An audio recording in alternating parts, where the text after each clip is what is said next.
आप मैं हूं आपके साथ पराग गुप्ता। सबसे पहले बात करेंगे बुलेटिन में बड़ी खबर की। एक बड़ी जानकारी इस वक्त सामने आ रही है, तो इस वक्त ये बड़ी खबर आपको बताएं। राजस्थान उपचुनाव के लिए बीजेपी की लिस्ट जारी हो गई है। दौसा से जगमोहन मीणा को टिकट दिया है पार्टी ने। दौसा से होंगे जगमोहन मीणा पार्टी के उम्मीदवार। रामगढ़ से सुखवंत सिंह को पार्टी ने टिकट दिया है। देवली उनियारा से राजेंद्र गुर्जर को पार्टी ने टिकट दिया है। झुंझुनू से राजेंद्र भांबू को टिकट दिया गया है।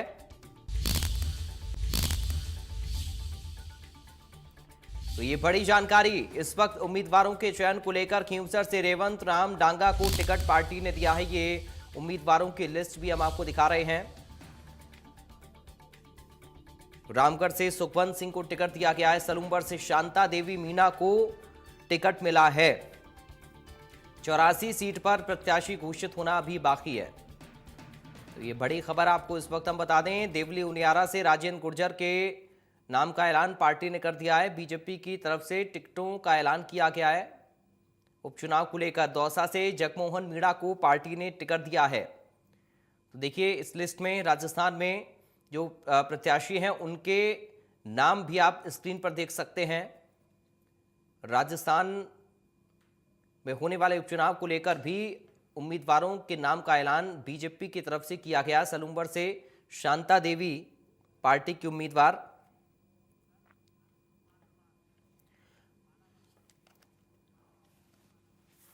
हमारे साथ अरविंद पालवत फोन लाइन पर जुड़ गए इस वक्त हमारे सहयोगी। अरविंद, अभी क्या जानकारी इस लिस्ट को लेकर मिल रही है? जो सूची है वो यहाँ पर जारी कर दी है। इस सूची का लंबे समय से इंतजार था। जब से की घोषणा हुई तो उसके बाद माना जा रहा था कि ये जो सूची है ये जल्द जारी हो सकती है। और सूची में जो कई नाम है वो यहाँ पर चिर परिचित जो नाम थे वो यहाँ पर शामिल किए गए हैं। कि जिस तरह से सबसे बड़ा दौसा है जो एक प्रतिष्ठा की जो सीट है वो इस पर किरोड़ी लाल मीणा के लिए बनी है, तो उनके भाई जगमोहन मीणा को यहाँ पर प्रत्याशी बनाया गया है। जगमोहन मीणा पहले भी विधानसभा का चुनाव लड़ चुके हैं। हालांकि उस दौरान उन्होंने किरोड़ी लाल मीणा की एक पार्टी थी, उस पार्टी से उन्होंने चुनाव लड़ा था और उसमें उनको सफलता नहीं मिली। ऐसे में अब किरोड़ी लाल मीणा के भाई जगमोहन मीणा को दौसा में चुनाव मैदान में उतारा गया। दौसा अपने आप में महत्वपूर्ण इसलिए सीट हो जाती है क्योंकि दौसा ही वह सीट है जिसके कारण माफ कीजिएगा किरोड़ी लाल मीणा ने अपने मंत्री पद से इस्तीफा दिया। और हालांकि अभी तक वो जो इस्तीफा है वो स्वीकार नहीं हुआ है, लेकिन दौसा सीट को लेकर ही सारा जो कष्ट है वो राजस्थान की राजनीति में देखने को मिल रहा है। एक और जहां मुरारीलाल मीणा का दबदबा है तो अब दूसरी ओर किरोड़ी लाल मीणा का भी से कहा जा सकता है। तो अब देखने वाली बात होगी कि कांग्रेस पार्टी यहाँ पर किसे टिकट देते। क्या मुरारीलाल मीणा के परिवार के किसी सदस्य को यहाँ टिकट दिया जाता है या फिर किसी नए सदस्य को ला करके और किसी कार्यकर्ता को यहाँ पर चुनाव लड़ाया जाता है। तो ये देखने वाली बात होगी। दौसा सबसे महत्वपूर्ण सीट यहाँ पर मानी जा रही थी और उस सीट पर अब जगमोहन मीणा प्रत्याशी होंगे। इसके साथ ही यदि देवली उनियारा की बात करते हैं तो देखिए देवली उनियारा अपने आप में महत्वपूर्ण सीट इसलिए बन जाती है क्योंकि गुर्जर और मीणा दोनों ही समाज के जो बड़े वोटर्स जो है वो वहां पर है और बहुल इलाका भी इसे कहा जाता है, मीणा और गुर्जर। अभी तक के पिछले यदि 4-5 चुनाव की हम बात करते हैं तो करीब 4 बार जो विधायक है वो मीणा समाज से जीत कर आए और एक बार राजेंद्र गुर्जर जो है वो विधायक बने थे 2013 में। माफ कीजिएगा 2008 में विधायक जो है राजेंद्र गुर्जर 2013 में बने। उस समय राजेंद्र गुर्जर जो है वो प्रत्याशी भारतीय जनता पार्टी के थे और उन्होंने चुनाव में जीत हासिल की और उसके बाद लगातार उनकी हार है वो वहां पर हो रही थी। ऐसे में पिछली बार भारतीय जनता पार्टी ने 2023 में जब यहाँ पर विधानसभा चुनाव हुए तो प्रयोग किया और विजय सिंह बैसला को प्रत्याशी बनाया। विजय सिंह बैसला कर्नल किरोड़ी सिंह बैसला के बेटे हैं जो करीब 20,000 वोट से देवली उनियारा से हारे और उसके बाद हरीश मीणा यहाँ विधायक बने। हरीश मीणा राजस्थान के पूर्व डीजीपी रह चुके हैं, साथ ही सांसद जो है वो भी यहाँ पर रह चुके हैं और अब फिर से वे सांसदी का जो चुनाव है उन्होंने लोकसभा में जीता और अब इस्तीफा दिया जिसके कारण देवली उनियारा की सीट है वो यहाँ पर खाली हुई और अब राजेंद्र गुर्जर पर फिर से एक बार भारतीय जनता पार्टी ने दाव अपना खेला है। साथ ही यदि खींवसर की बात करें, देखिए महत्वपूर्ण सीट खींवसर भी इसलिए बन जाती है क्योंकि एक और जहां हनुमान बेनीवाल और बेनीवाल परिवार का लगातार दबदबा जो है वो खींवसर में देखा जा रहा है, तो वहीं अब दूसरी ओर भारतीय जनता पार्टी ने एक बार फिर से अपने जो पूर्व प्रत्याशी रहे रेवंत राम डागा उनको यहाँ चुनाव मैदान में उतारा है और उनको उतारने के पीछे बेहद महत्वपूर्ण कारण इसलिए यहाँ पर माना जा सकता है क्योंकि केवल 2000 वोट से ही वे यहाँ पर चुनाव हारे थे। यानी हनुमान बेनीवाल को पिछली बार जब विधानसभा का चुनाव हुआ तो उन्होंने अलायंस भी किया और उस अलायंस लोकसभा में उन्होंने अलायंस किया, लेकिन उससे पहले जब विधानसभा का चुनाव लड़ा तो महज 2059 वोट जो थे वो उनको ज्यादा मिले और उसके कारण उनकी जीत हुई। ऐसे में एक करीबी जो हार थी वो यहाँ भारतीय जनता पार्टी रेवंत राम डागा की मान रही थी, और इसलिए अब यहाँ पर जो टिकट है वो रेवंत राम डागा को ही फिर से दिया गया है। उन्हीं पर जो विश्वास है वो यहाँ पर जताया गया। ये सबसे महत्वपूर्ण बात जो है वो यहाँ पर हो जाती है। इसके साथ ही यदि सलूम्बर की बात करें, देखिए सलूम्बर सीट जो है वो भारतीय जनता पार्टी के पास भी एसटी की रिजर्व सीट है, और यहाँ पर शांति देवी मीना जो है उनको यहाँ पर चुनाव मैदान में उतारा गया है। अमृतलाल मीना जो है उनकी निधन के बाद में ये सीट खाली हुई थी, और उस सीट से अब शांति देवी मीना जो है, शांता देवी मीना, वो यहाँ पर प्रत्याशी होगी। इसी तरह से यदि हम झुंझुनू की बात करें, झुंझुनू जो है सीट अपने आप में ओला परिवार, जो कांग्रेस का एक कद्दावर परिवार रहा है, तीसराम ओला और उनके जो पिता हैं,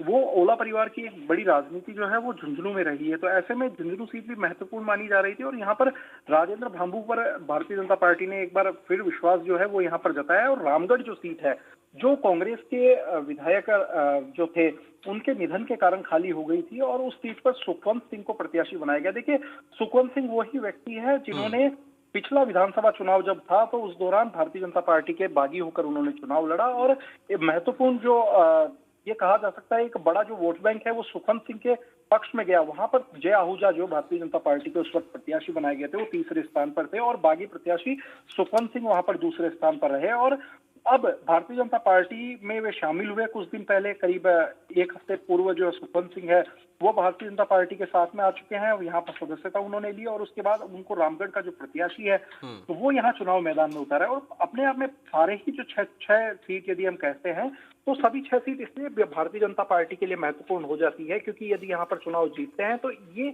इस बात पर एक सटीक मुहर होगी कि भारतीय जनता पार्टी पर लोगों ने विश्वास जताया है। भारतीय जनता पार्टी सरकार का जो 10 महीने का जो कामकाज रहा है उस पर जनता ने विश्वास जताया है। और ये तमाम जो 6 सीटें यदि मैं बात करता हूं, देखिए तो इन 6 सीटों में से 5 सीटों पर भारतीय जनता पार्टी जो है वो काबिज नहीं थी, यानी या तो वहां पर कांग्रेस के प्रत्याशी थे या फिर वहां पर जो अन्य जो प्रत्याशियों की यदि हम बात करते हैं तो चाहे आरएलपी से हो, हनुमान बेनीवाल जो खींवसर से थे वो सीट आरएलपी के पास थी। इसके साथ ही यदि 84 सीट की हम बात करते हैं तो 84 सीट जो है वो वहां पर भारत आदिवासी पार्टी के पास थी। तो अभी तक फिलहाल 84 सीट जो है उसको लेकर के किसी तरह का कोई डिसीजन है वो यहाँ पर नहीं हुआ है। 7 सीटों पर उपचुनाव होना था और इसमें से 6 की जो सीट है, 6 सीटों की जो घोषणा है वो यहाँ पर कर दी गई है। तो अब देखना होगा कि 84 में किस तरह से यहाँ पर भारतीय जनता पार्टी अपने प्रत्याशी को उतारती, क्योंकि 84 बेहद महत्वपूर्ण सीट इसलिए हो जाती है क्योंकि आदिवासी बहुल सीट है और यहाँ पर भारत आदिवासी पार्टी का एक अच्छा दबदबा जो है वो यहाँ पर देखा जाता है। और राजकुमार रोज जो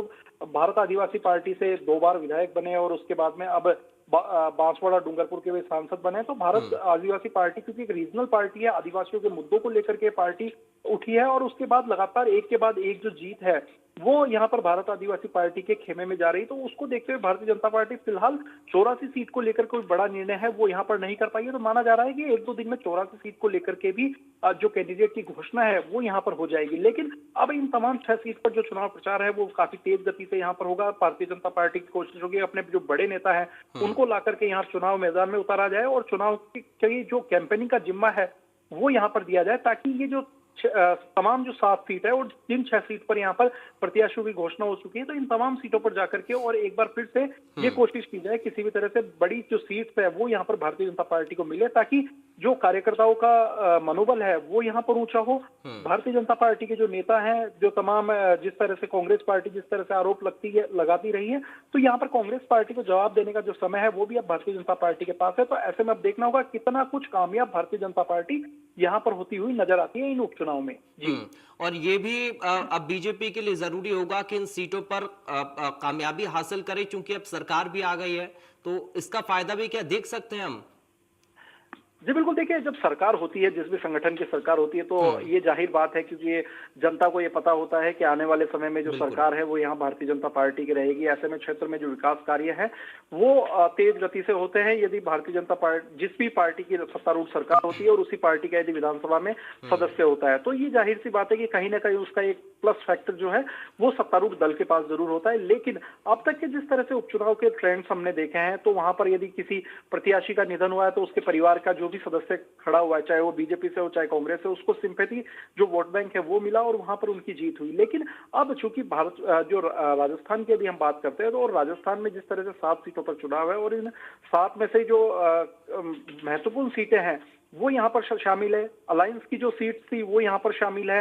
तो ऐसे में अब भारतीय जनता पार्टी के साथ ये एक प्लस पॉइंट तो जरूर रहेगा, क्योंकि राज्य में उनकी सरकार है, केंद्र में उनकी सरकार है। ऐसे में एक कहने का जरूर एक अवसर चुनाव कैंपेन के लिए, जब भारतीय जनता पार्टी के बड़े नेता जब जाएंगे तो जनता के बीच में ये जरूर कहेंगे कि आने वाले 4 साल से ज्यादा समय तक भारत जो राजस्थान है, राजस्थान के अंदर बीजेपी की सरकार है, केंद्र में हमारी सरकार है। ऐसे में डबल इंजन की सरकार को जो फायदा है वो यहाँ राजस्थान में मिलेगा। तो लोगों को एक लुभाने की जो कोशिश है वोटर्स को, वो यहाँ पर जरूर हो सकती है। लेकिन देखिए, जनता का मूड है, जनता किसको इतना प्रत्याशी बनाती है, जनता किसको अपना विधायक बनाती है, ये जनता तय करती है। लेकिन जिस तरह से अब आने वाले समय में चुनाव होंगे, तो जो तमाम जो 5 विधायक जो लोकसभा में जीत करके जा चुके हैं, तो उनका भी कहीं ना कहीं एक जो दबदबा है वो उस कॉन्स्टिट्यूंसी में जरूर देखा जाएगा। चाहे दौसा से मुरारीलाल मीणा की बात करें, देवली उनियारा से हम हरीश मीणा की बात करें, खीवसर से हम बात करें हनुमान बेनीवाल की, या सलूम्बर से या 84 विधानसभा से जो राजकुमार रोज जीत करके जो अब सांसद बने, तो ये जो तमाम वो लोग हैं, झुंझुनू से सीसरा मोला हुए जो सांसद बन चुके, तो इनका तमाम जो बड़े नेता रहे हैं, विधायक से सांसद तक पहुंचे हैं, तो कहीं ना कहीं उनका जो प्रभाव है उस कॉन्स्टिट्यूंसी में जरूर होगा। और उस कॉन्स्टिट्यूंसी में यदि उनका प्रभाव होता है तो कहीं ना कहीं इसका असर जो ज्यादा कोई देखने को नहीं मिलेगा। लेकिन एक प्लस फैक्टर जो है वो जरूर यहाँ भारतीय जनता पार्टी के लिए काम करेगा। लेकिन इस प्लस फैक्टर को Bharatiya Janata party vote bank में कितना कन्वर्ट करवा पाती है, ये अपने आप में एक महत्वपूर्ण और देखने वाली बात होगी। जी अच्छा, मैं आपसे एक खींवसर को लेकर और समझना थोड़ा चाह रहा हूं कि खींवसर को लेकर आप स्थिति क्या देख रहे हैं? देखिए, खींवसर की जो स्थिति है वो स्पष्ट होगी जब कांग्रेस पार्टी और आरएलपी अपने कैंडिडेट्स यहाँ पर उतारेगी। क्योंकि लोकसभा के अंदर जिस तरह से गठबंधन हुआ, कांग्रेस और आरएलपी ने यहाँ पर मिलकर के चुनाव लड़ा नागौर कॉन्स्टिट्यूंसी में, और नागौर से हनुमान बेनीवाल जो आरएलपी सुप्रीमो है उन्होंने चुनाव लड़ा और जीत करके यहाँ पर आसानी से ये कहा जा सकता है कि लोकसभा में पहुंच गए। लेकिन अब क्योंकि कांग्रेस पार्टी की तरफ से लगातार ये कहा जा रहा है कि जो गठबंधन पर फैसला है, अलायंस पर जो फैसला है वो हमारा आलाकमान करेगा, वहीं आरएलपी सुप्रीमो की ओर से ये मांग कर दी गई है कि हम 2 सीटों पर चुनाव लड़ेंगे। तो ऐसे में ये जो 2 सीटों की जो बात आरएलपी सुप्रीमो हनुमान बेनीवाल की तरफ से आ रही, तो वो कहीं ना कहीं एक दबाव बनाने की राजनीति से कहा जा सकता है कांग्रेस के को, कि यदि कांग्रेस को सपोर्ट चाहिए, यदि कांग्रेस गठबंधन करती है, तो ऐसी स्थिति में हो सकता है कि वो केवल खींवसर विधानसभा सीट पर मान जाए और खींवसर में इस बार वे अपने भाई की जगह अपनी पत्नी को जो चुनाव है वो वहां पर लड़ा सकते हैं। और ऐसे में यदि कांग्रेस के साथ गठबंधन होता है तो एक बड़ा जो फायदा है वो यहाँ पर उनको मिल सकता है। इससे पहले जब पिछले यदि लोकसभा विधानसभा चुनाव की हम बात करें, तो उस दौरान भी हनुमान बेनीवाल जो है वो सांसद बन गए थे, लेकिन उस समय वे बीजेपी के अलायंस से सांसद बने थे, बीजेपी के गठबंधन से सांसद बने थे। और उसके बाद जब विधानसभा का उपचुनाव हुआ तो उन्होंने अपने भाई नारायण बेनीवाल को यहाँ पर चुनाव मैदान में उतारा, और नारायण बेनीवाल को बीजेपी के अलायंस से जब उन्होंने चुनाव लड़ा तो वे भी वहां पर जीत करके पहुंचे।